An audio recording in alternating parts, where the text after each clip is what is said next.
बहुत बहुत नमस्कार दोस्तों। नई उड़ान स्टोरी टेलर इस चैनल पे आपका बहुत बहुत स्वागत है। और मैं हूँ जो भी हूँ स्टोरी टेलर हूँ आपका। और आज मैं आपको एक कहानी सुनाऊंगा जिसमें आपको थोड़ा कुछ न कुछ सीखने को जरूर मिलेगा। तो चलिए शुरू करते हैं कहानी हमारे अपने अंदाज में। बहुत पुरानी बात है, एक नगर हुआ करता था जहाँ पे बहुत सारे लोग रहा करते थे और उन लोगों में छुआछूत हुआ करता था, जिसके वो लोग प्रैक्टिस किया करते थे छुआछूत की। यानी कि कुछ लोगों को मलिन और नीच समझा जाता था, उनसे दूर रहा जाता था, उनके पास नहीं जाया जाता था। अगर वो बगल से गुजर जाए तो अपने आप को शुद्ध किया जाता था। कुछ लोग को ही स्कूल जाने की आज़ादी थी, मतलब पाठशाला जाने की आज़ादी थी। कुछ लोग को ही विद्या प्राप्त करने की यानी कि पढ़ने की आज़ादी थी। इस तरह की जो व्यवस्थाएं थी समाज में चल रही थी, फिर भी लोग अपना जीवन काट रहे थे, गुजारा कर रहे थे। इसी बीच होता ये है कि हमारी जो कहानी सेंटर करती है वो एक अनपढ़ और गंवार मछुआरे के ऊपर है, मल्लाह के ऊपर है, जो कि नाव चलाकर और मछलियां पकड़कर अपना और अपने परिवार का भरण पोषण करता था, गुजारा करता था। सब कुछ बहुत ही अच्छे तरीके से चल रहा था। एक दिन की बात है, होता यूं है कि मछुआरा रोजाना की तरह ही सवारियां नाव में बैठाकर नाव लेकर नदी में उतरता है। और वहां पे बैठे बैठे लोग जो थे नाव में, वो लोग बातचीत करते करते बातचीत घूम फिर कर मछुआरे पर आ जाती है।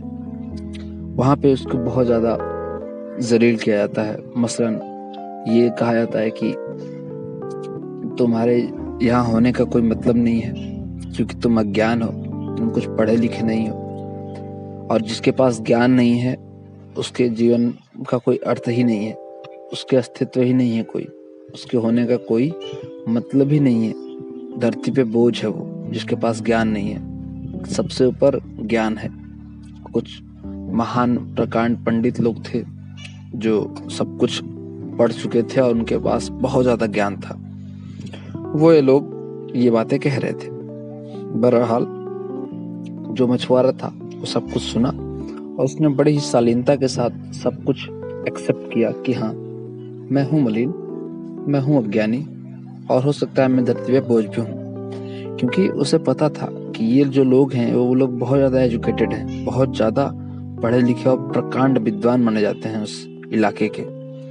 तो अगर ये ऐसा कह रहे हैं तो ये सही कह रहे होंगे, क्योंकि अक्सर ऐसा होता है कि हम लोग जिनको हमसे ज़्यादा जानकारी है, जो हमसे ज़्यादा पढ़े लिखे हैं, उनकी बातों को हम मान लिया करते हैं। ज़्यादातर केस में ऐसा होता है।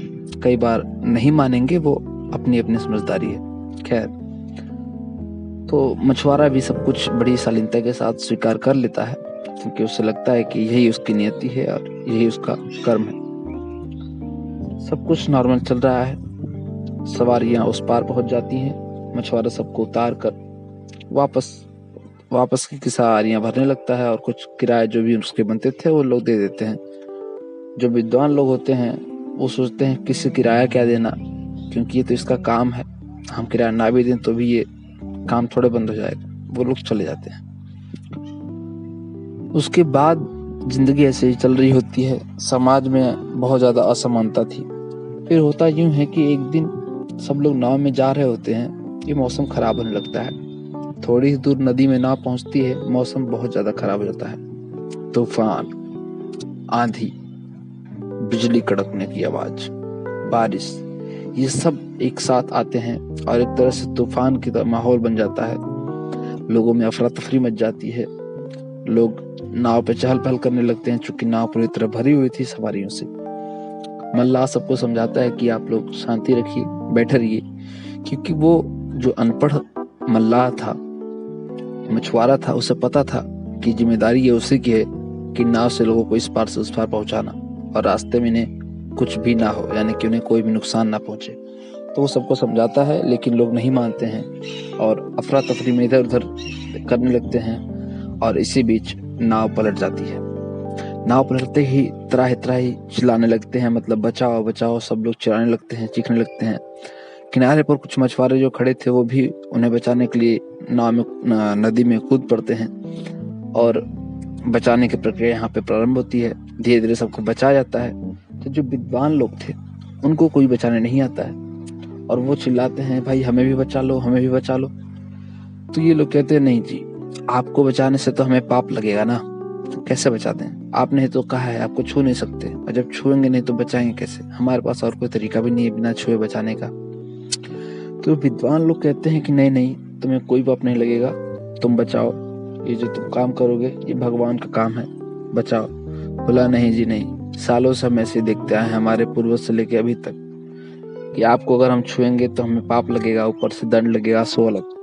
तो वो बचाने के लिए राजी नहीं होता है। बड़े ही मिन्नतें करने के बाद वो अपना धर्म का तौहीन, मतलब उसको लगता है कि ये मैं धर्म के विपरीत कर रहा हूँ, फिर भी उनकी जान बचा लेता है और अपनी पीठ पे बैठाकर सबको ले आता है किनारे पे, और अंत में सबकी जान तो बच जाती है। लेकिन जो विद्वान लोग थे उनको बड़ी ही ग्लानि होती है, कैसे वो लोग अक्सर उस मछुआरे और नीच जाति के लोगों का मजाक उड़ाते रहे और आज उसी ने उन लोगों की जान बचाई। तो इस कहानी से हमें 2 छोटी छोटी सीख मिलती है। पहली सीख ये कि किसी को भी छोटा या बड़ा नहीं समझना चाहिए। कोई भी व्यक्ति हमारे कभी भी काम आ सकता है, और अगर नहीं भी आए तो भी हमें उसका मजाक नहीं उड़ाना चाहिए, क्योंकि अपने आप में हर व्यक्ति भगवान का ही रूप होता है। दूसरी ये सीख और मिलती है हमें कि हमें किताबी ज्ञान तो होना चाहिए, लेकिन साथ के साथ प्रैक्टिकल नॉलेज भी होना चाहिए। मसलन अगर हम अपने किताबी ज्ञान का इस्तेमाल नहीं कर पा रहे हैं अपनी जीविका चलाने में और मुसीबत के समय में अपनी और दूसरों की मदद करने में, तो हमारे उस ज्ञान का कोई मतलब नहीं है। बहुत बहुत धन्यवाद। उम्मीद करता हूँ आपको कहानी पसंद आई होगी। जय हिंद, जय भारत और स्टे ट्यून्ड।